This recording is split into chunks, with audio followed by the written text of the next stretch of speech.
Pues bien, vamos a dar inicio el día de hoy a otro apartado que tiene que ver con esta terapéutica de las enfermedades espirituales y que ya abordará, por decirlo así, la parte positiva de esta exposición en su conjunto.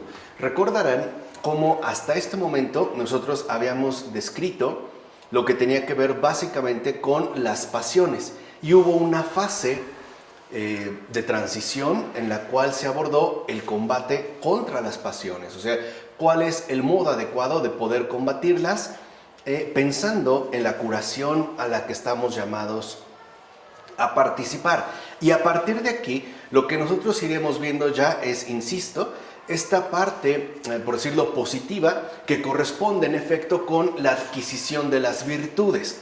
Recordarán cómo cada una de las pasiones principales, nuestras 8 principales que ya hemos descrito, también tienen a su vez su contrapartida, es decir, su virtud correspondiente.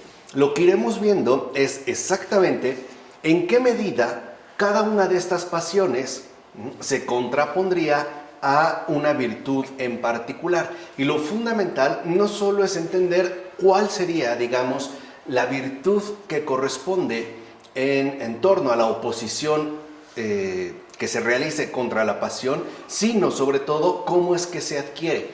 Recuerden que no estamos hablando precisamente de una cuestión estrictamente teórica, sino sobre todo de una descripción particular de lo que sería ya una experiencia curativa, o en los términos más precisos en los que nos hemos ahorita colocado, una experiencia terapéutica. Así pues, ya vamos a dar pie a lo que sería la adquisición de las virtudes e iremos avanzando conforme también se fueron presentando las respectivas pasiones. En primer lugar, lo que tenemos es la terapéutica de la gastrimargía. Esa sería, digamos, el primer apartado, la terapéutica ya de la gastrimargía y por ende, la adquisición de la virtud que se le opone, que en este caso es la templanza. Entonces, lo que aquí nos interesa ya no es tanto la descripción de la gastrimargía, que ya lo hicimos, ni siquiera cómo realizar el combate genérico contra las pasiones, que también ya abordamos, sino cómo adquirir la templanza en relación con la vida espiritual. Recuerden, ¿no? Estamos ya en el apartado que aborda la adquisición de las virtudes. Entonces, la primera, en efecto, virtud que vamos a abordar es la templanza en relación con la gastrimargía.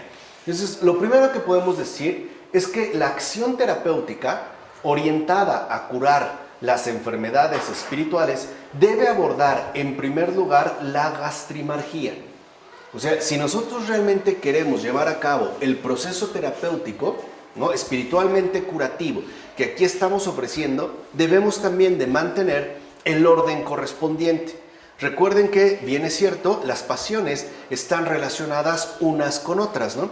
Y lo mismo ocurrirá con las virtudes. No obstante, no habría que perder de vista la necesidad que hay de ir abordando paso a paso todo el proceso de recuperación, es decir, en este caso, la acción terapéutica. Por ello, lo primero que se debe abordar en relación con la adquisición de las virtudes es la gastrimargía. O bien, dicho en términos más positivos, lo primero en lo que hay que enfocarse es en la adquisición de la templanza, ¿no? ¿Y por qué? ¿Por qué primero la gastrimargía? ¿Por qué no empezamos, por ejemplo, por la lujuria? ¿O por qué no empezamos por la cenodoxia? Por una parte, porque esta pasión, la gastrimargía, es la más grosera y primitiva, o sea, la más básica e inmediata.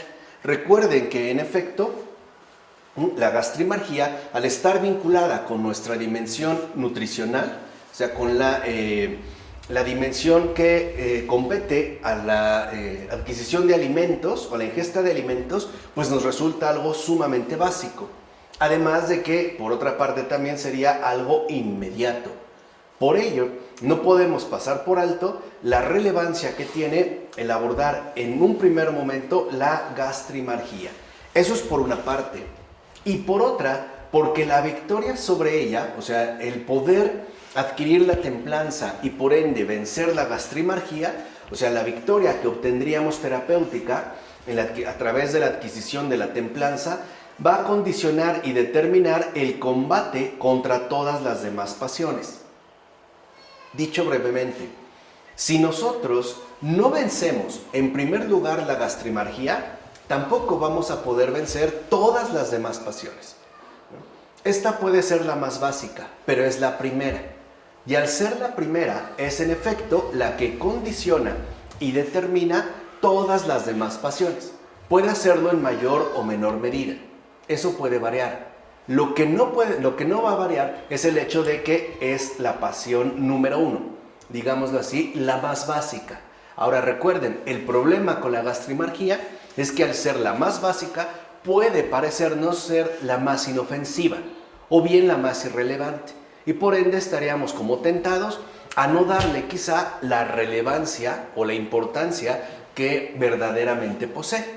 Por ello hay que tomarse muy en serio la gastrimargía, o sea, el combate contra esta pasión, es decir, la adquisición de la templanza, para que a partir de esta victoria podamos nosotros seguir adelante en la acción terapéutica de acuerdo con un combate correcto, ¿no? Vemos cómo entonces escribe San Gregorio Magno, dice: nadie puede progresar en la lucha espiritual si antes no domina al enemigo que se camufla bajo los apetitos golosos.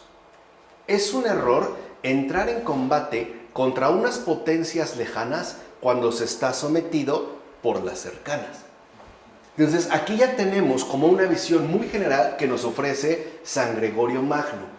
Para empezar, el hecho de que indica claramente que el progreso en la vida espiritual, o sea, el progreso en la terapéutica espiritual, dependerá en primer lugar de poder dominar al enemigo que se camufla bajo los apetitos golosos, es decir, a la gastrimargía.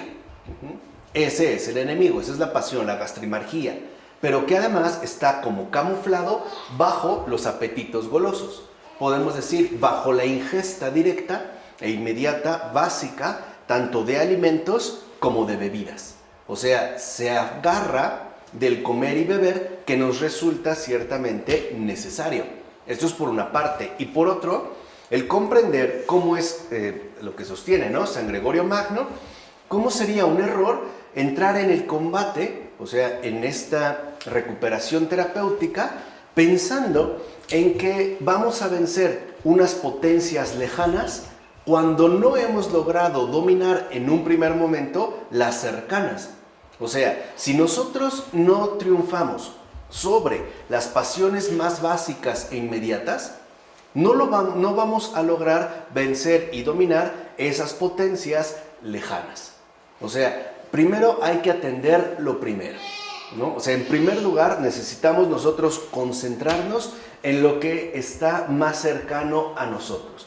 Y añade San Gregorio Magno, algunos ignorantes de la táctica que hay que seguir en esta guerra, se lanza a combates espirituales sin haber controlado su gula, o sea, estos apetitos golosos, ¿no?, estos desórdenes que tienen que ver tanto con la ingesta de alimentos, insisto, como de bebidas. Dice, a veces llegan a realizar cosas importantes que requieren mucho arrojo, pero dominados por la gula, los atractivos de la carne les hacen perder todo el provecho obtenido.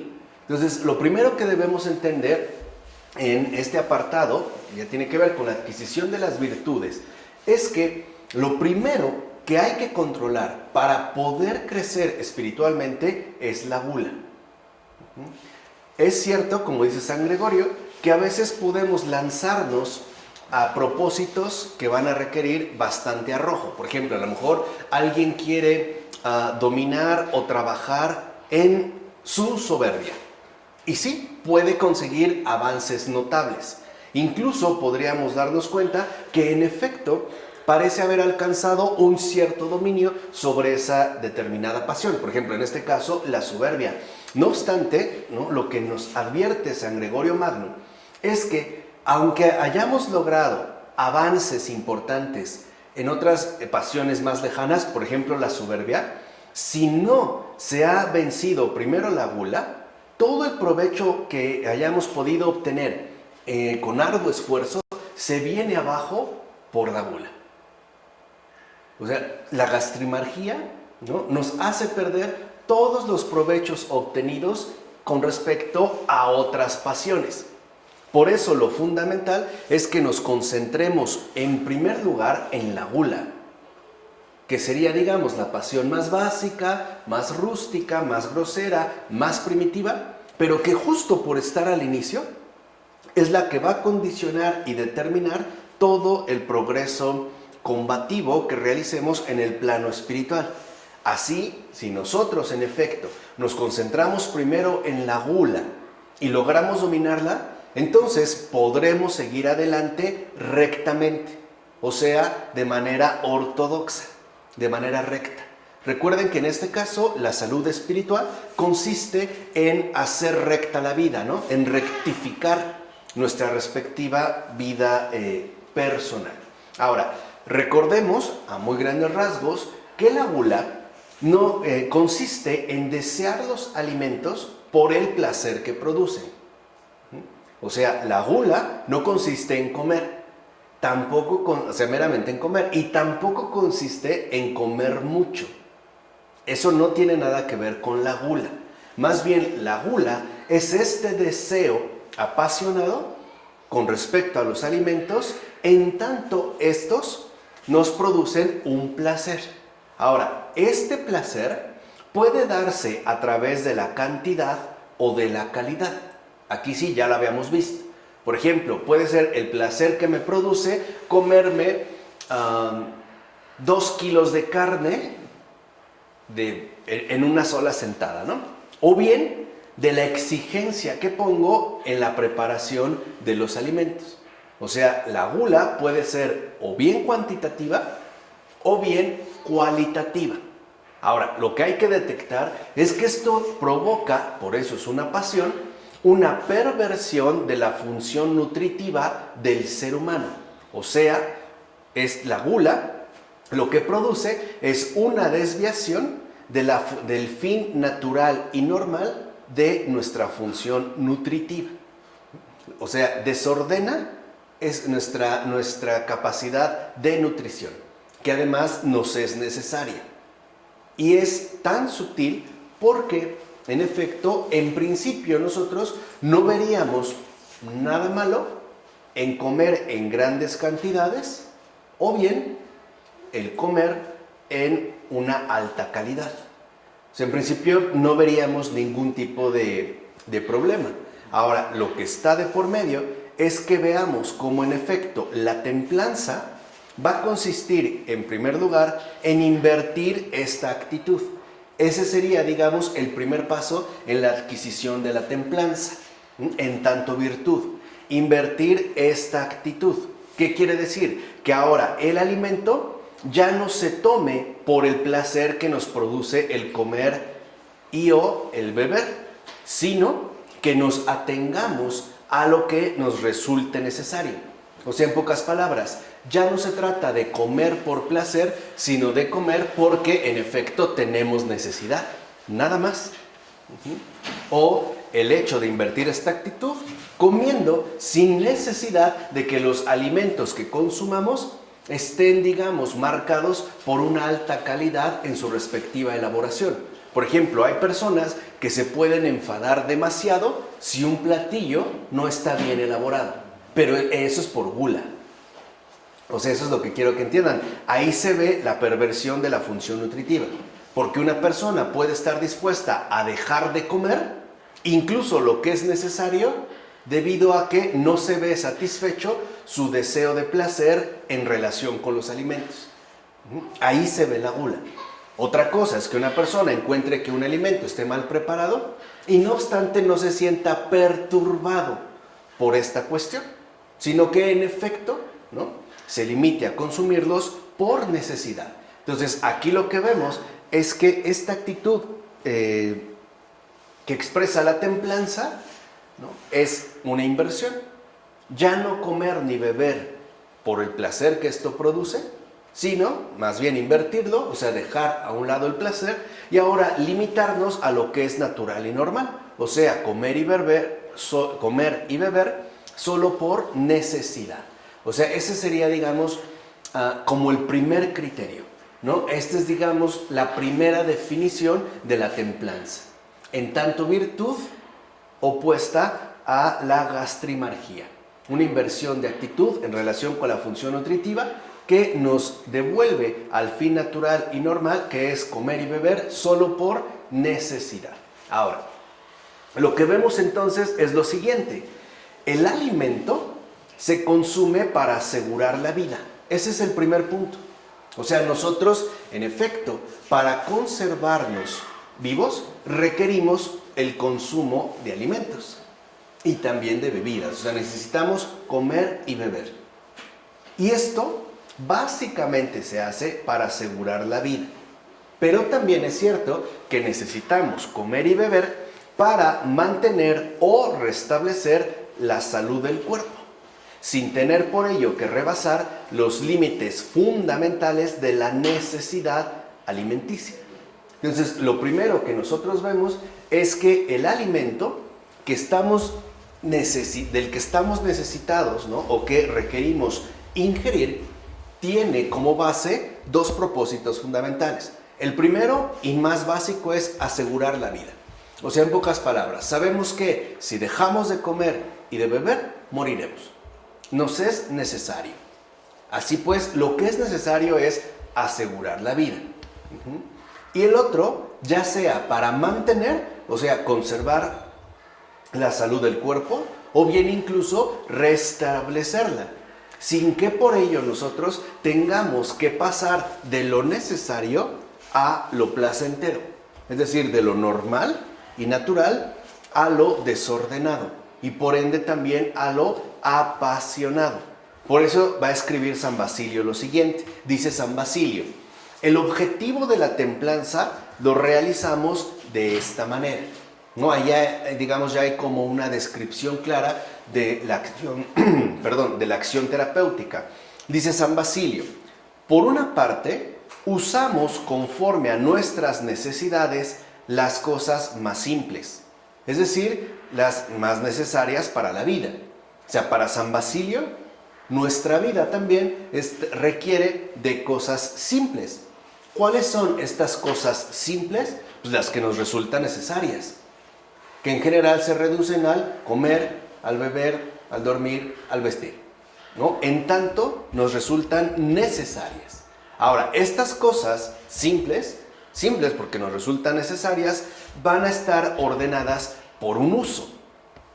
¿Qué es lo que va a desordenar el uso de estas cosas necesarias o básicas para la vida?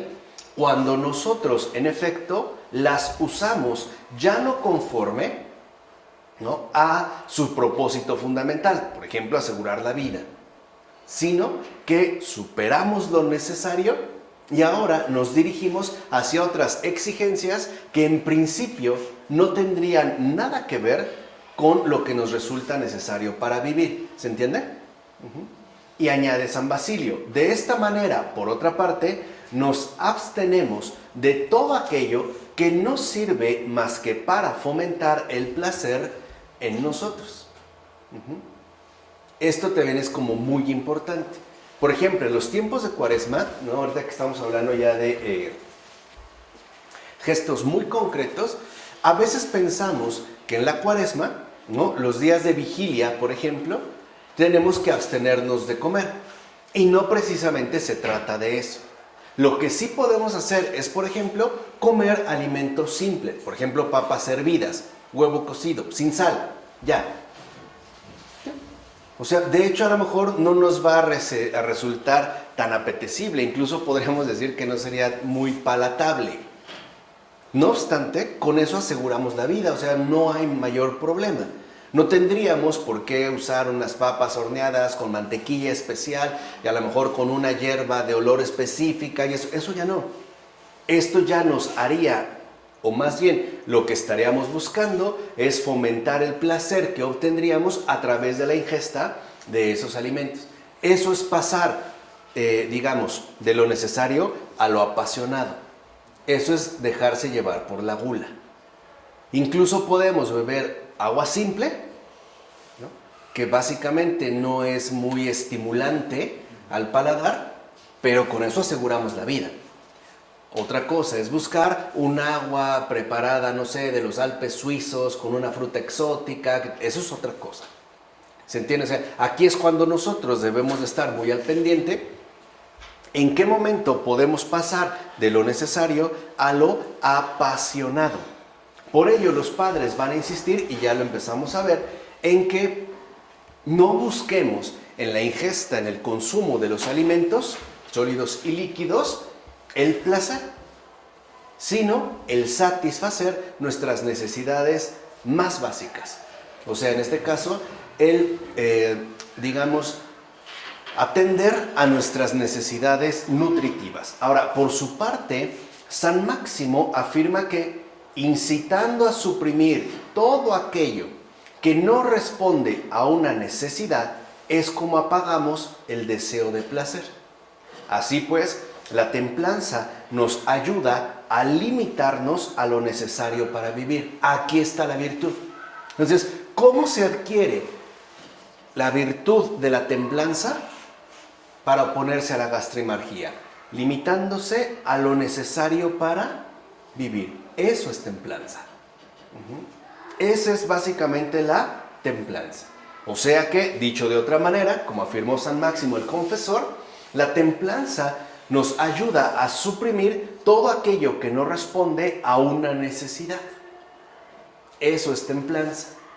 Por ejemplo, a lo mejor tenemos necesidad de cubrir el cuerpo en relación al frío. Esa es una necesidad. Eso nadie lo va a negar. Incluso podemos decir que nos es necesario para vivir, puesto que a lo mejor podríamos enfermar e incluso morir debido a una hipotermia. Ahora, que debamos, ¿no?, cubrir esta necesidad con una prenda especial de cierta marca, no. Eso ya es otra cosa. Esto ya sería buscar el placer. Hoy le llamaríamos incluso la ostentación. Entonces, ¿cómo se adquiere, insisto, la virtud de la templanza en relación con la pasión de la gastrimargía, limitándonos a lo necesario para vivir? O sea, suprimiendo todo aquello que ya no responde a una necesidad. Por eso yo les había mencionado hace un momento el ejemplo de la Cuaresma. En la Cuaresma, por ejemplo, los viernes, ¿no?, de vigilia, no se trata de dejar de comer. Se trata de comer limitándose a lo necesario para vivir, nada más. Por ejemplo, podemos comer un sándwich sin mayonesa, sin mostaza, sin tomate, lechuga, chile, qué sé yo. El puro pan y el jamón, nada más. Con eso es necesario para vivir. Así vemos cómo en este caso, si suprimimos todo aquello que no responde a una necesidad y por ende nos limitamos a lo necesario para vivir, estaríamos nosotros adquiriendo la templanza. En este caso en particular, insisto, en relación con la gastrimargía, que de hecho es, digamos, la terapéutica efectiva para dominar esta pasión, la templanza. O sea, ¿cómo se vence la gastrimargía? Solo a través de la templanza. Entonces, dicho brevemente, la templanza no busca ya lo agradable, sino lo útil. Y por eso es que calcula la comida y la bebida conforme a la pura necesidad, nada más, no más. Hoy nosotros, por ejemplo, en gran medida ya no nos limitamos a lo útil, nos dejamos guiar más bien por lo agradable. Y por ello también no nos limitamos a la pura necesidad, ni en la comida ni en la bebida. De hecho, cada uno de nosotros, poco o mucho, desperdicia. Y basta verlo a la semana en el refri. Ah, mira, aquí hubo algo que ya no consumimos. Híjole, ya se echó a perder. No, pues esto tíralo. Mira, esto ya caducó. Esto no te lo comiste. Esto lo dejaste. ¿Por qué? Porque nosotros ya no nos alimentamos, no, o sea, ya no calculamos la bebida y la bebida conforme a la pura necesidad, o sea, lo útil, lo que realmente se requiere, sino que ahora nosotros nos basamos más bien en lo agradable. Por ejemplo, en una sociedad consumista como la nuestra, muchas veces lo que nos resulta placentero no es la ingesta del alimento, sino el adquirir ese alimento, el poder pues comprarlo. Eso nos puede resultar agradable. O hay personas que se sienten muy satisfechas, ¿no? Experimentan un gran placer por tener siempre el refrigerador lleno. Por el simple hecho de tenerlo lleno, te tiene de todo, pero no es conforme a la pura necesidad. Porque de hecho, ni siquiera lo comen y beben todo lo que tienen. ¿Se entiende? O sea, ahí es donde entrarían, digamos, ¿no? De cierta manera, estas sutilezas. Entonces, de ahí pues, que la terapéutica de la templanza no consista en la mera abstención de alimento ni en su rechazo, porque esto sería contranatural. O sea, la templanza no consiste en dejar de comer, en abstenerse de comer e incluso en rechazar el alimento. No, más bien consiste en tomarlo sin que la pasión intervenga, es decir, según la virtud de la templanza. Insisto, a lo mejor alguien nos invita a comer y nos ofrece una sopa medio cruda. Si yo me he esforzado en la virtud de la templanza, no me veré perturbado por este alimento, porque yo ya no lo estoy consumiendo según lo agradable, sino según lo útil, es decir, según lo necesario. Es más, a lo mejor alguien se puede ver fuertemente tentado a pedir la sal, pero según la virtud tampoco sería necesario. Lo podríamos consumir limitándonos a la pura necesidad, que estrictamente, ¿no? Se refiere a comer, nada más. Esto sería, aquí estaríamos ya pues en la terapéutica de la templanza. Por supuesto, ahorita quizá muchos de nosotros, ya más adelante con más razón, nos podemos sentir como hasta irritados o molestos, pero porque somos una cultura que nos gusta lo agradable, lo placentero, ¿no? Y aquello que mientras que nos produzca un placer, incluso vamos a decirlo así, muy refinado. En la comida es evidente, ¿no? Hay comida gourmet. Y ahí lo que vemos ya no es limitarse a la necesidad, sino a lo extremadamente agradable o placentero. Ok, entonces esto no. Y tampoco se trata de odiar el alimento, sino de rechazar tajantemente los deseos apasionados que se relacionan con él. Fíjense, muchas veces tenemos antojo de comer algo, pero en realidad no es por el comer, es por lo agradable que nos resulta comer este alimento preparado de esta manera en particular. Por ejemplo, hay personas que a lo mejor les fascinan los camarones al mojo de ajo, pero no los camarones netamente hervidos. Eso no. Incluso hasta podríamos decir que no tiene sabor. Entonces, aquí lo que podemos ver es en qué medida, ¿no?, los deseos que se relacionan con nuestra respectiva alimentación se están guiados o no por la gastrimarquía, o sea, por este deseo de placer. San Diádoco de Fótice afirma que, respecto a los alimentos, habrá que conservar siempre la templanza, de modo que no se llegue nunca a detestar ninguno, pues esto es una abominación maligna, esto es un puro acto diabólico. ¿Por qué? Porque todo lo que Dios ha creado es bueno. Por eso no podemos llegar nosotros a odiar los alimentos, porque es tanto como odiar lo que en efecto Dios mismo ha creado. No se trata pues de prescindir del alimento, se trata de quitarle, ¿no?, a nuestra necesidad de comer la pasión desordenada, en este caso la gastrimarquía. Así pues, la lucha contra la pasión se realiza principalmente mediante la renuncia al placer sensible que de hecho la suscita y fortalece. Esta renuncia se lleva a cabo tanto evitando las ocasiones de encontrar el placer como en el rechazo de los alimentos placenteros.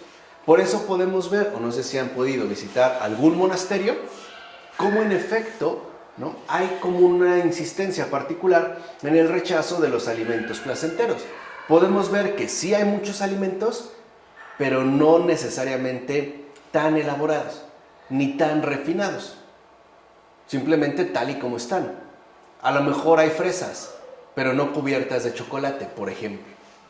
Hay fresas, tal y como son, ¿no? O hay papas hervidas, pero no gratinadas con un queso suizo especial, que tal, nada, ¿no? O con una pancheta de nada, o sea, una papa hervida. ¿Por qué? Porque esto es lo que ayuda, en efecto, a dominar la pasión. Ahora, no obstante, subsiste, y hay que tenerlo muy en cuenta, subsiste una dificultad en torno al hecho de disociar placer y necesidad. O sea, en pocas palabras, no es ni tan sencillo, ni tan evidente cómo podemos disociar placer de necesidad.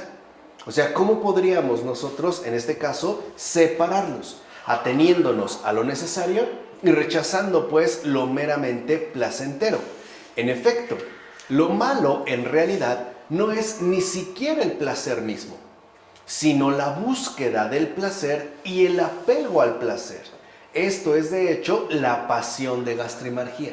Entonces, lo que aquí ya podemos entender es que la gastrimargía, en tanto pasión, no es más que la búsqueda del placer y el apego a él, a este placer, que se obtiene a través de los alimentos.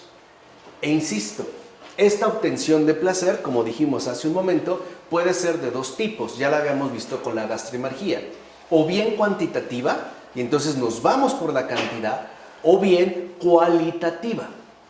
Por ejemplo, en Estados Unidos, creo que es sabido que ahí la gastrimargía es de las dos, pero en su forma más básica es cuantitativa. Hasta en las series de televisión se ve cómo piden una hamburguesa, ¿no?, que puede tener alguna guarnición, no sé, papas fritas, qué sé yo, verdaderamente impactante, y la mayoría se desperdicia.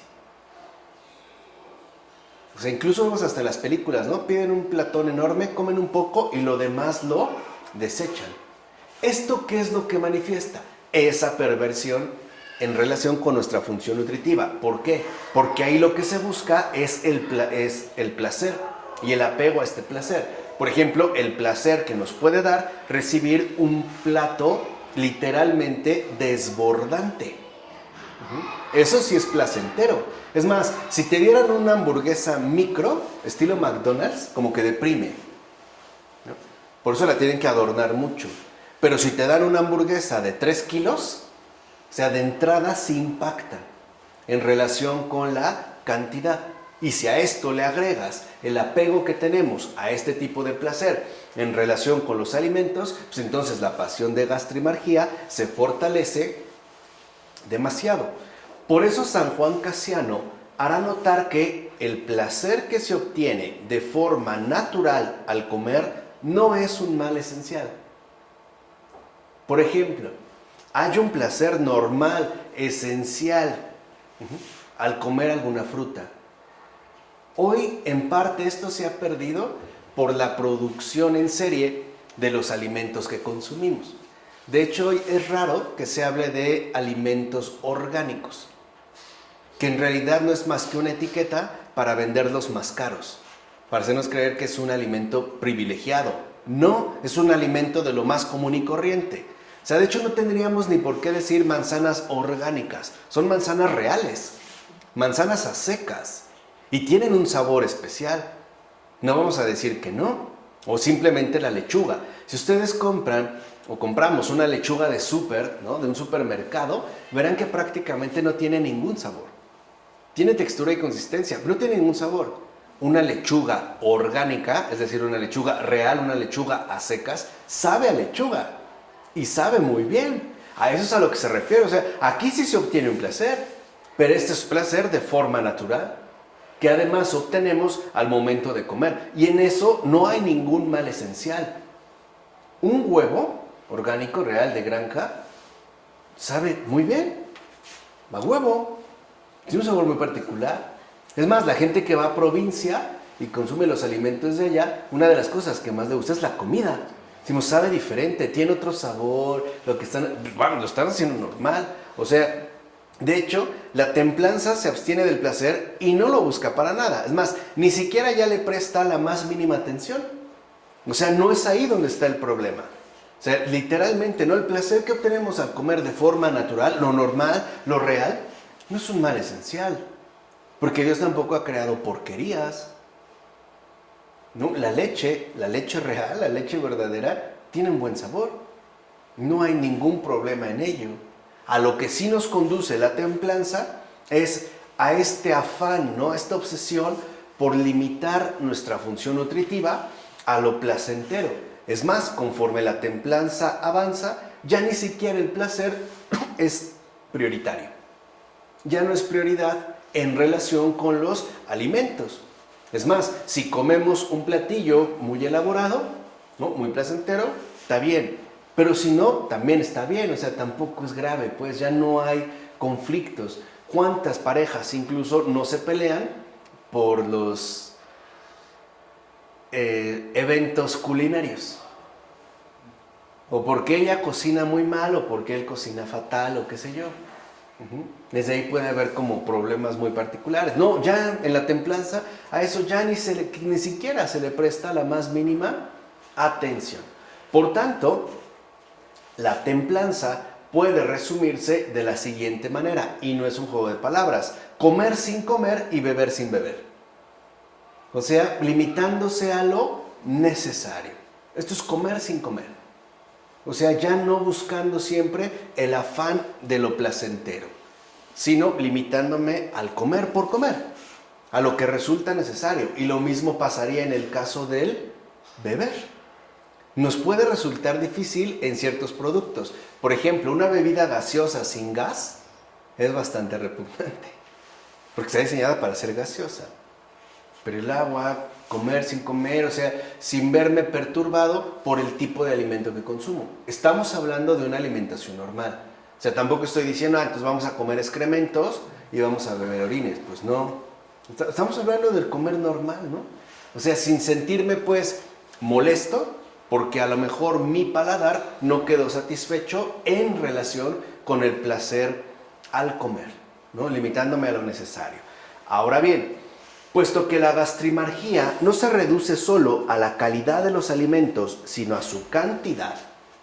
Ahorita insistimos en la calidad, pero también está relacionada con la cantidad. Los padres van a recomendar al mismo tiempo evitar cualquier exceso.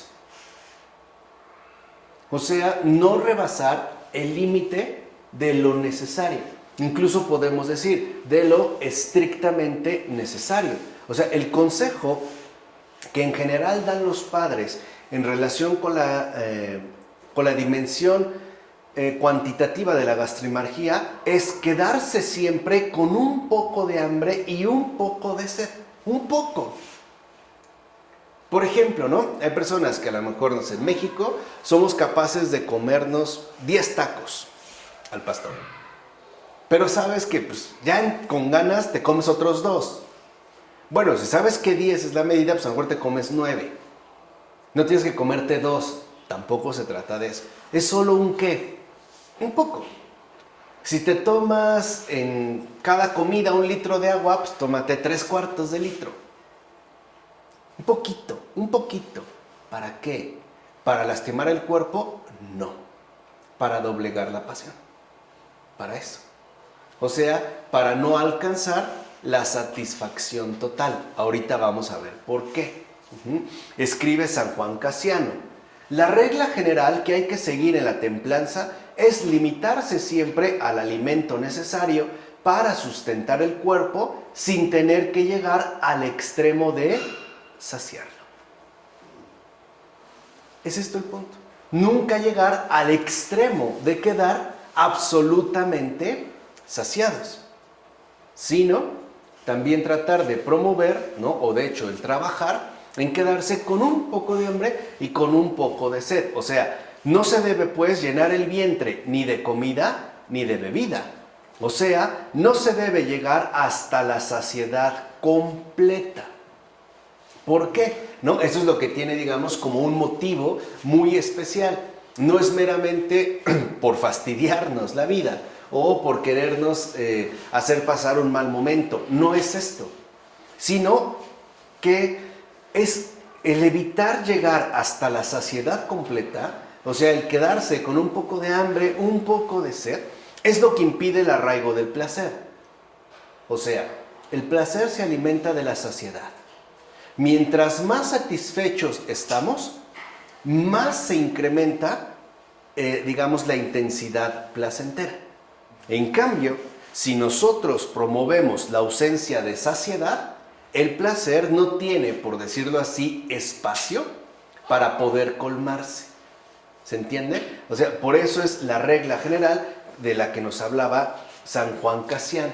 No llegar, ¿no?, al extremo de saciar el cuerpo, ni en la comida, ni en la bebida, sino promover la ausencia de saciedad. Por eso también San Juan Casiano recomienda lo siguiente. Esta es la recomendación que nos da San Juan Casiano. Dice, que nadie coma hasta saciarse. En efecto, no solo es la calidad, sino también la cantidad de los alimentos lo que embota la vivacidad del corazón. La saciedad del vientre vuelve pesados tanto al espíritu como al cuerpo y aviva así el fuego de los vicios en el alma. Aquí vamos a comentarlo en dos dimensiones. El primero es la saciedad del vientre. Sí es cierto que genera pesadez. Cuando hemos comido hasta la saciedad, nos sentimos de hecho pesados. Tanto en nuestros movimientos físicos como en nuestros movimientos interiores. Es más, si comiéramos en exceso, ¿no?, hasta el colmo de la saciedad, e inmediatamente después tuviéramos que hacer un examen, lo reprobaríamos. O sea, no estaríamos en condiciones de poner atención a lo que realizamos, estaríamos completamente pesados.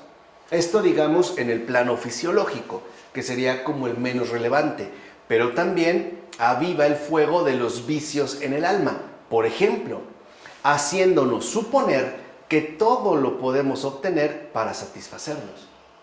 Hay personas, se han visto por ejemplo en series o películas donde comen hasta saciarse, donde literalmente ya no les entra ni un bocado más y la cara que tienen es de una absoluta autosatisfacción. O sea que ahora lo usan para sentirse netamente satisfechos, obviamente consigo mismos, aunque lo demás ya no interese o ya no importe. Esto también es lo que se va a promover a través de la saciedad en el alma. Y añade, pues el espíritu, entorpecido por la comida, no puede ya guardar la regla del discernimiento. De ahí que todos los excesos de la comida y de la bebida lo vuelvan vacilante e inestable. En el caso de la bebida es evidente. Empezamos a caminar con pasos vacilantes, o sea, nos vamos ya moviendo de un lado a otro, incluso inestables. En el caso de la bebida es claro, y lo mismo pasa al interior en el caso de la comida. Hasta nos movemos, ¿no?, con dificultad, pareciera que hemos perdido el centro de gravedad. Pero también interiormente ocurre. Por ejemplo, ¿cuántas personas al beber hasta la saciedad, es decir, en exceso, no se mantienen estables en una postura, sino que pueden incluso hasta cambiar en su comportamiento, en su actitud, o incluso ceder a algo que después no van a cumplir? Vamos, en síntesis, alguien borracho puede prometer 1000 cosas, de las cuales probablemente no cumpla ninguna. Quiere decir que entonces su espíritu estaba entorpecido. Ya no pudo mantenerse en la regla del discernimiento. A veces borrachos se nos hace fácil hablar de más, pero es por eso, por el entorpecimiento del espíritu. Ahora bien, ceñirse a lo que es útil, o sea, limitarnos a lo que realmente necesitamos, o sea, ¿no?, limitarse a lo que es necesario, guardando la justa medida, no es cosa fácil, sobre todo porque dicha medida depende de cada persona. Recuerden, en este caso no podemos dar una especie de regla genérica para todos, sino que es difícil encontrar la justa medida porque tenemos que atender a la situación personal, o sea, a la realidad muy específica de cada persona, en este caso de cada ser humano. San Basilio, por ejemplo, indica que es imposible definir una norma que sea válida para todos, ya que las necesidades varían de unos a otros según la edad, las ocupaciones y la constitución física. Por eso se necesitan regímenes y tratamientos distintos en cada caso. Aquí es donde puede haber, en efecto, ciertas dificultades. O sea, básicamente, como dice San Basilio, no podemos establecer una norma definida para todos por igual. O sea, no puede darse, pues, una uniformidad, porque nuestras necesidades nutritivas, nutricionales, son distintas y van a cambiar según la edad, según las ocupaciones y, por supuesto, también según la constitución física. Por ejemplo, una persona adolescente, ¿no? Un adolescente consume alimentos de manera brutal. Los necesita, o sea, no lo podemos limitar a lo mejor a los alimentos que una persona de edad avanzada ingiere. Sería muy desproporcionado. O no le podemos dar de comer a un anciano lo que le daríamos a un jovencito en boga. Y también tiene que ver con las ocupaciones. Por ejemplo, un albañil hace un trabajo físico bien pesado, ¿eh? Necesitan comer muchísimo. Un escritor no necesariamente. ¿Se entiende? O sea, si nos limitamos a lo que sería en este caso necesario, puesto que su desgaste, al menos en términos físicos, no es el mismo. Aunque claro que tendría igualmente un desgaste intelectual, que también involucra al cuerpo y genera hambre. Pero sí necesitamos establecer regímenes y tratamientos distintos. Entonces, lo difícil es plantear un criterio para poder determinar dónde termina lo necesario y dónde comienza el exceso. Eso es mantenerse en la regla del discernimiento. ¿Hasta dónde llega lo necesario? Porque si yo tengo claro hasta dónde llega lo necesario, también podré comprender en dónde es que comienza ya el exceso. O sea, pasando de lo necesario, de lo estrictamente necesario, empieza el exceso. San Agustín hablaba de lo necesario y lo superfluo. Él decía, cuando una persona no se atiene a lo estrictamente necesario, todo lo demás se hace superfluo. Aparte tiene una teoría social bastante interesante, porque para él lo superfluo no es más que la causa fundamental de todas las injusticias en este mundo. Es quitarle a los necesitados aquello que necesitan y tú no. Y es en serio. Por ejemplo, a lo mejor en tu vestidor o en tu closet tienes 10 chamarras. Para ti no son necesarias esas 10. Y hay personas que no tienen ni una. Lo que para ti es superfluo, se lo estás quitando a él. O sea, de hecho él dice que son, digamos, los que superamos la línea de lo necesario y acumulamos lo superfluo, nos volvemos ladrones. Le estamos quitando al necesitado incluso aquello que necesita. O sea, porque para él no sería algo superfluo, es una necesidad. Y que nosotros le estamos, en este caso, arrebatando. Es privarlo incluso de lo necesario. Me lo quedo yo, pues. Pero me lo quedo yo no por necesidad, sino, como aquí está la palabra, por exceso. Hay personas que, por ejemplo, de verdad necesitan un auto para transportarse. Y hay personas que tienen 10 y muchos ni los tocan ni los usan. O son de colección, ¿no? Ahí parados. Hay personas que verdaderamente lo necesitan. Bueno, en tales condiciones, entonces, los padres apelarán a la conciencia de cada uno para evaluar lo que conviene a la propia situación. Pues claro, sería como un consejo bastante sensato. Como no es posible definir una norma, ¿no?, para todos por igual, entonces lo que queda es mantenerse en la regla del discernimiento. O sea, apelar a la conciencia propia, ¿no?, de cada uno de nosotros para evaluar la situación en la que nos encontramos. En otras palabras, será el testimonio de la conciencia personal lo que ayude a establecer los límites indispensables para el ejercicio de la templanza en relación con la gastrimargía. O sea, no debe faltar pues el sano discernimiento también sobre la comida y la bebida. Aquí no habrá manera de que te establezcan un límite definido o estricto, por decirlo de esta manera. Lo que sí tendrás que hacer es evaluarlo en conciencia.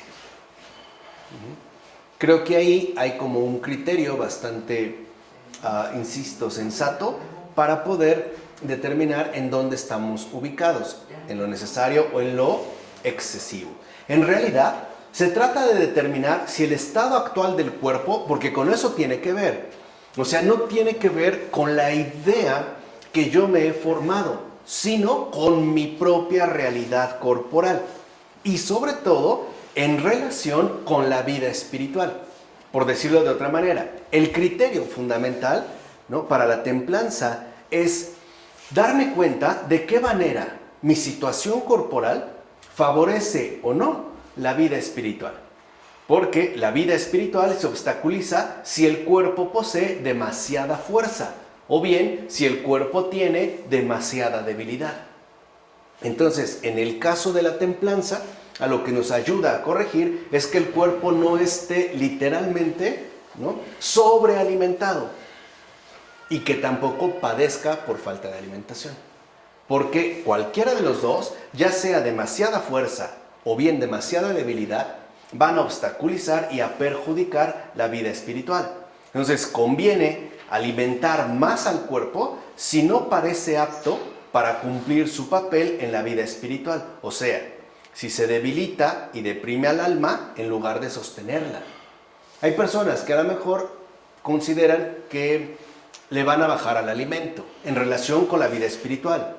Pero si esto lo lleva, ¿no?, a que el cuerpo se debilite en exceso e incluso su alma esté como deprimida, y en lugar de sostenerla le afecta, lo que tendría que hacer es aumentar el nivel de alimentación o la cantidad de alimentación.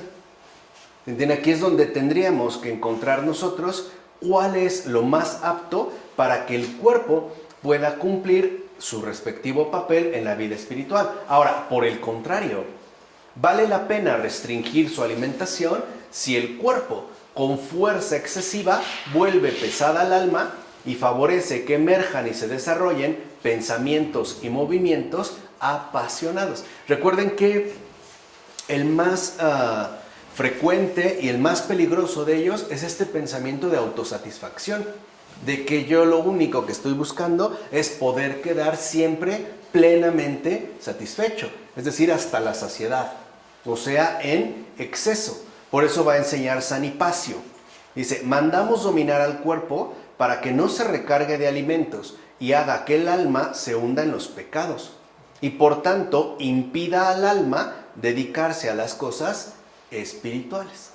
Y añade, pero el alma debe forzar al cuerpo de tal modo que si se debilita demasiado, ella debe ceder un poco para que cuando recupere la energía, el alma vuelva nuevamente a estrechar las riendas. O sea, no se trata de lastimar al cuerpo, se trata de ordenarlo en función de la vida espiritual.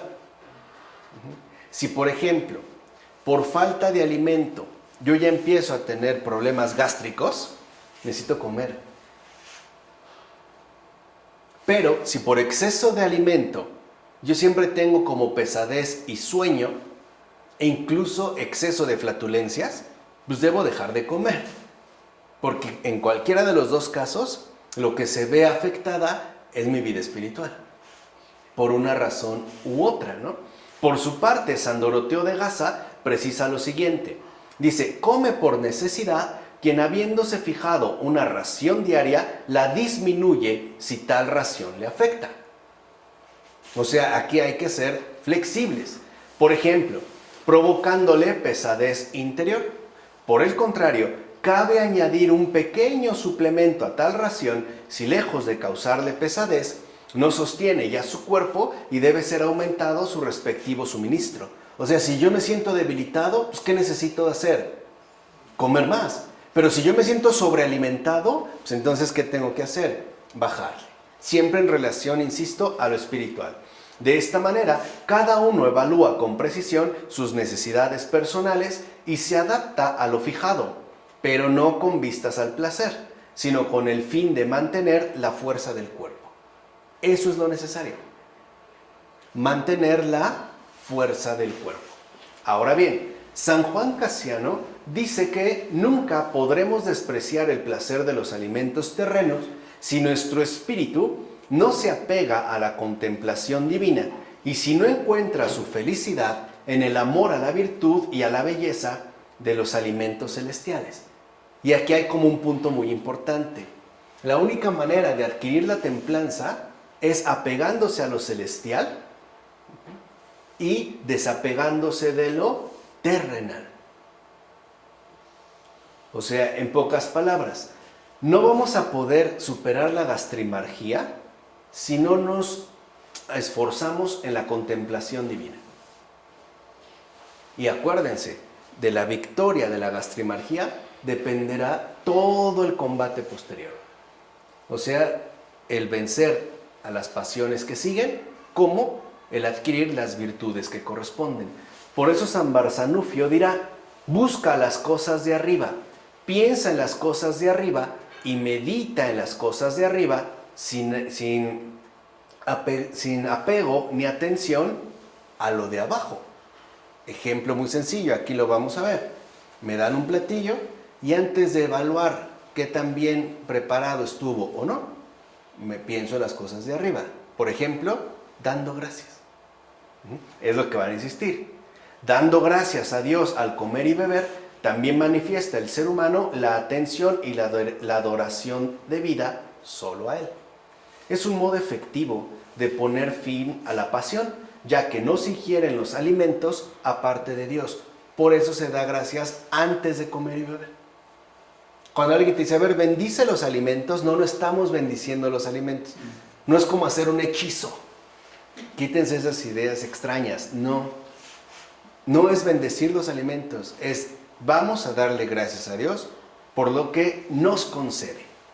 Esto ayuda a que nuestra atención, en principio, esté dirigida a Dios, o sea, hacia lo alto. Por eso va primero. ¿Se entiende? O sea, por eso es que se hace, no es una especie de conjuro, ¿no? Para quitarle a lo mejor el veneno que me puso mi suegra. No, nada que ver con eso. Es para que nuestra atención se enfoque en lo primero y tenerlo a Él presente. Entonces, no hay que olvidar que los alimentos son creación, directa o indirecta de Dios, y por ende son don suyo. Por eso están destinados a ser consumidos eucarísticamente, o sea, como una acción de gracias. Por eso insisto, no es tanto bendecir los alimentos, es darle gracias a Dios. Ciertamente, el ser humano se cura de la pasión y recupera una actitud virtuosa mediante un cambio radical en su visión de los alimentos al considerarlos no según el placer, sino en relación con Dios. El mundo es etiquetar los alimentos según el qué, el placer. Pero en la contemplación, los alimentos más bien se relacionan con Dios. Por eso San Pablo aconseja, ya comáis, ya bebáis, hacedlo todo para la gloria de Dios, como lo dice en la primera carta a los Corintios, capítulo 10, versículo 31.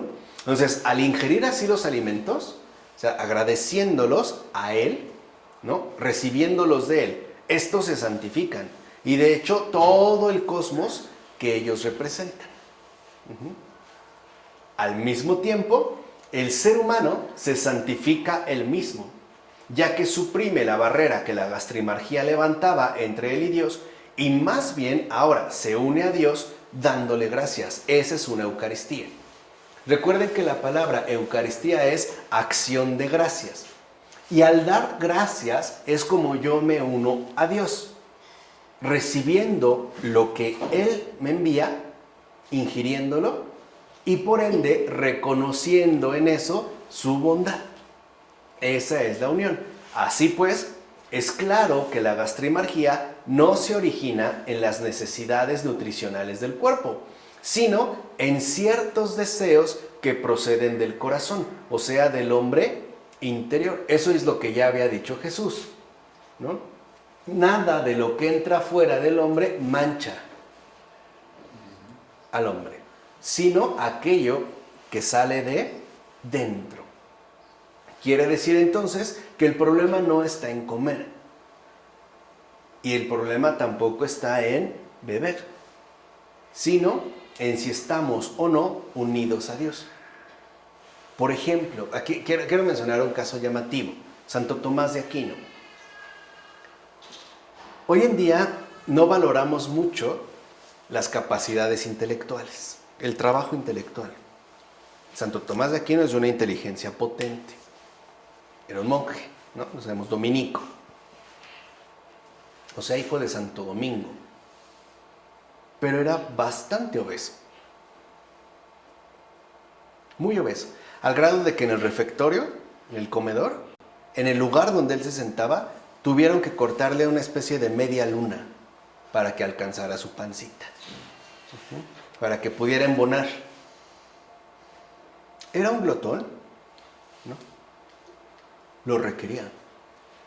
Eso es lo que quiero que entiendan. O sea, no es meramente lo exterior, sino en el deseo interior. Recibir lo que Dios manda y también lo que Él en este caso va a requerir. Porque el trabajo intelectual también agota. No sé si alguna vez han hecho ejercicios espirituales. Da un hambre terrible, inmensa, porque es un desgaste integral. Lo mismo pasa aquí. O sea, no tiene que ver con las meras necesidades nutricionales del cuerpo, con lo que Dios ha hecho, sino con los deseos que pueden llegar a envenenar el corazón, o sea, a deformar el hombre interior. Por eso la terapéutica contra esta pasión pasa por el discernimiento y el control de los pensamientos internos a través de una vigilancia continuada. Quiere decir que no podemos nosotros disociar lo fisiológico de lo espiritual y debemos de mantener una vigilancia continuada en relación con los pensamientos que en nosotros van surgiendo. Y como la gastrimargía tiene una relación directa y esencial con el cuerpo, pues las pasiones que de ahí se derivan no se curan sino con un tratamiento doble, como afirmó San Juan Casiano. Vean, esta pasión, la gastrimargía, tiene una relación directa y esencial con el cuerpo. Ya dijimos, tiene que ver pues con nuestra dimensión nutricional. Está vinculada directamente con el cuerpo. Por eso, las pasiones que de ahí se van a derivar no se curan, sino con un tratamiento doble. Dicho de otra manera, esto es importante, la terapéutica que se aplica al alma, o sea, en este caso la templanza, ¿no? Para poder vencer la gastrimargía, debe completarse con una terapéutica aplicada al cuerpo. Porque la gastrimargía no es algo netamente espiritual, como sí puede ser la soberbia. Aquí no. Aquí de hecho, ¿no? La terapéutica, la acción terapéutica curativa, la adquisición de la templanza para vencer la gastrimargía, no solo se va a referir al alma, también se va a requerir una terapéutica directamente aplicada al cuerpo. En efecto, la gastrimargía y la lujuria, estas dos van a involucrar no solamente una terapéutica del alma, también van a involucrar directamente al cuerpo. Vamos, no solo tendremos que hacer esfuerzos espirituales, también vamos a tener que hacer esfuerzos corporales con estas dos. La gastrimargía y la lujuria, que muchas veces se despiertan sin que la voluntad intervenga, o a poco de verdad por voluntad te puedes decidir a tener hambre o no tener hambre, ¿no? ¿No te ha pasado que de la nada tienes como mucha hambre? Y no es que lo hayas querido, o al revés, se te fue el hambre sin haberlo querido, y lo mismo pasa con la lujuria, y puede darse de dos maneras. Una, por instigación diabólica. Otra, por el prurito de la propia carne. Necesitan un objeto externo para consumarse y no se llevan a efecto más que mediante un acto del cuerpo. Entonces, aquí vemos cómo en efecto la gastrimargía y la lujuria, ahorita nos estamos enfocando más en la gastrimargía, siempre van a requerir un objeto externo para consumarse. O sea, necesitan referirse a otra cosa o incluso a otra persona. Y no se van a llevar a cabo más que a través de que intervenga el cuerpo. Por ejemplo, comer. Es necesario que intervenga el cuerpo. O bien, fornicar. Y también se requiere el cuerpo. Y precisamente por el hecho de que no se consuman, sino por el ministerio de la carne, estos dos vicios requieren de manera especial no solo la terapéutica del alma, sino también la práctica de la templanza corporal. Es lo que afirma San Juan Casiano. Entonces, si se han dado cuenta, hasta ahorita nosotros hemos hablado de la templanza espiritual, en tanto ejercicio netamente espiritual. O sea, el limitarse a lo necesario y por ende prescindir de aquello que nos conduce al exceso. Pero también se requiere una templanza corporal. Por eso se dan lo que llamamos ayunos. Las vigilias y el trabajo corporal pueden, según los casos y las circunstancias, también contribuir a la curación de la gastrimargía. No en todos los casos van a contribuir, pero sí van a ser necesarios. Por ejemplo, aquí sí se va a requerir no solo un trabajo en el alma, sino también un trabajo corporal, que puede darse a través de estas tres dimensiones. Una es el ayuno o las vigilias, e incluso también el trabajo corporal. En síntesis, lo que vemos es que la gastrimargía obstaculiza gravemente la vida espiritual, ya que sumerge al alma en el letargo y por ende oscurece y embota la mente, es decir, entorpece sus movimientos, impidiéndole pelear el combate espiritual como es debido. Ese es el problema real con la gastrimargía. Por eso insisto, no es tanto aquello que se limita a lo que comemos o bien lo que bebemos, no es esto, sino que nos desordena en relación con el combate espiritual que debemos llevar a cabo. O sea, reduce y altera la capacidad de discernimiento del alma, volviéndola pesada y penosa la oración. Una persona, por ejemplo, que ha comido en exceso, difícilmente puede entrar de manera recta en la oración. Lo más probable es que se quede dormido o que sienta una terrible pesadez. Esto, en principio, no parece grave. Lo grave es cuando va ganando terreno, porque entonces llegará un momento en el que ya ni siquiera acudiremos a la oración y más bien lo que buscaremos es quedar completamente satisfechos. Y es justo la templanza la que retira el peligro del letargo y en consecuencia a lo que realmente apunta la templanza no es a que seamos medidos en el comer y el beber, no, sino en facilitar las funciones del alma. O sea, la templanza permite al alma permanecer vigilante y dinámica, pues mantiene activas sus respectivas facultades. Esto hasta los antiguos lo sabían. Por ejemplo, los griegos, alguien como Pitágoras, que va a fundar una secta, ¿no? La secta pitagórica, sabía perfectamente bien que el alma requiere también de una, digámoslo así, de un ejercicio corporal severo. De hecho, los pitagóricos eran vegetarianos y se sabe también que llevaban al cuerpo, ¿no?, a cierto debilitamiento. Claro, ¿para qué? Para estimular las funciones del alma, sobre todo permitirle que ésta se mantuviera dinámica, en base, en este caso, digamos, bajo el perfil griego, en base a la actividad intelectual. Por eso, por ejemplo, los pitagóricos tenían estrictamente prohibido comer carne, incluso algún tipo de leguminosas, por ejemplo, las habas, estaban prohibidas, porque de hecho sí son indigestas, son bastante indigestas, o sea, son de muy difícil digestión. Entonces, ya hasta los antiguos, siguiendo esta línea, recuerden que los padres de la iglesia, pues bien o mal, están cercanos a ellos, por lo menos mucho más que nosotros. También han obtenido esta, digamos, referencia, pero con la novedad de que aquí no se trata de mantener nuestra capacidad racional despierta o activa, sino con el fin de promover y fortalecer nuestra unión con Dios. Esa es la diferencia. O sea, no se trata de restringir la alimentación para conservar una buena salud. No, se trata literalmente para que mi alma, ¿no?, esté vigilante y atenta en su respectiva exigencia espiritual. Ahora bien, la gastrimargía, como hemos visto, suscita y engendra numerosas pasiones, entre las cuales la lujuria va a ocupar el primer lugar. O sea, la lujuria viene de la gastrimargía.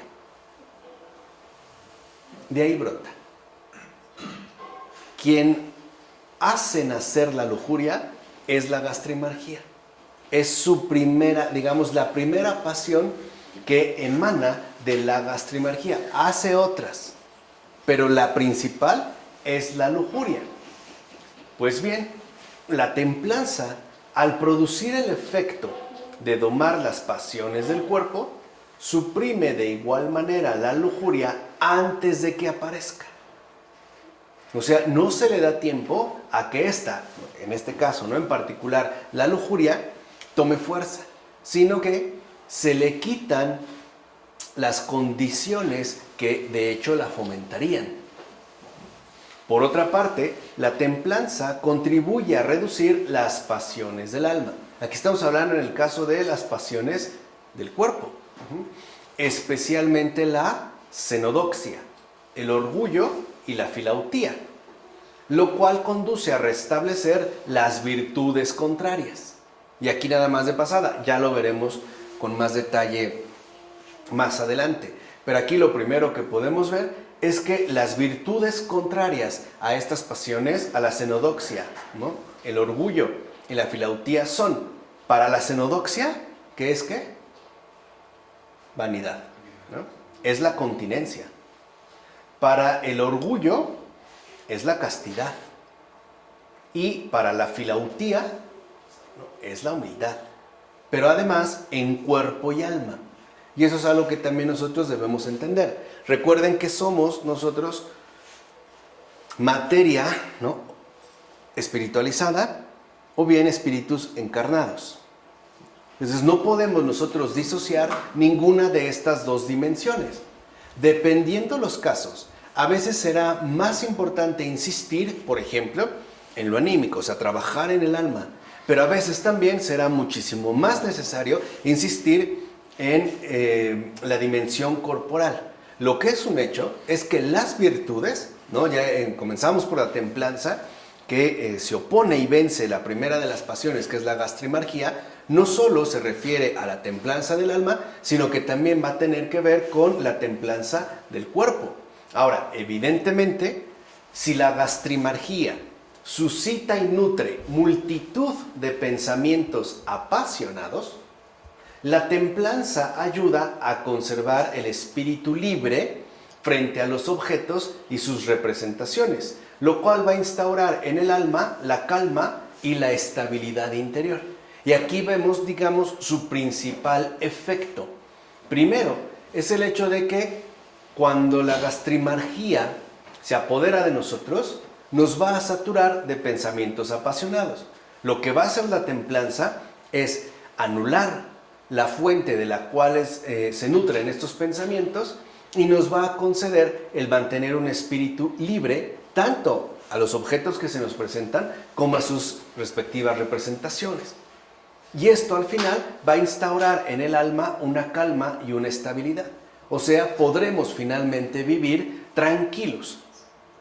Además, en la medida en la que en efecto se incrementa y fortalece la templanza, se va a purificar el corazón, favoreciendo la oración pura y el conocimiento verdadero. Esto es, digamos, como el propósito central de la adquisición de la templanza, o sea, la terapéutica de esta virtud. De lo que se trata es purificar el corazón. ¿Para qué lo purificamos? Para favorecer la oración. Ahora, no cualquier oración, sino una oración pura.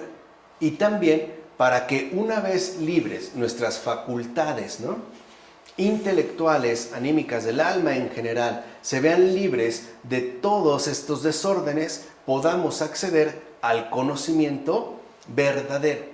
Recuerden hasta este punto cómo ya el padre Pavel Florensky había dicho en una ocasión cómo, por ejemplo, los grandes pintores de iconos, al menos en la tradición ortodoxa, había quienes ayunaban semanas enteras.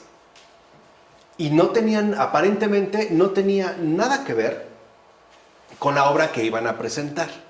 La diferencia es, de lo que va a hablar Pavel Florensky, es de la perspectiva invertida. Recuerden que, por ejemplo, Rubliov, que es uno de los mayores, ¿no?, creadores de iconos de la tradición ortodoxa, ellos justo lo que buscan es purificarse de sus propias ideas, de sus propias representaciones. Por eso tienen que hacer un ejercicio ascético bastante intenso, de tal manera que lo que ellos ahora van a exponer no es algo que sea creación suya, sino algo que en pocas palabras les es prácticamente revelado. Recuerden que para el icono ortodoxo uno no es el que ve la obra, es la obra la que te ve a ti. Esa es parte de esta perspectiva invertida. Dicho brevemente, en un icono ortodoxo lo que se expone es un conocimiento verdadero, o sea, un conocimiento que ya no estaría afectado por los pensamientos apasionados del que lo ha, en este caso, plasmado. No es una ocurrencia, pues. Sería un testimonio que viene de lo alto. Por eso incluso las proporciones o las dimensiones no permiten que el ojo se sienta plenamente cómodo. No sé si han visto un icono, de repente a lo mejor, ¿no?, está Nuestra Señora de la Consolación y tiene una mano, a lo mejor la izquierda, muchísimo más grande, incluso más grande que la cara. O la nariz está como chueca, o los ojos, incluso las orejas no están aquí, están como aquí.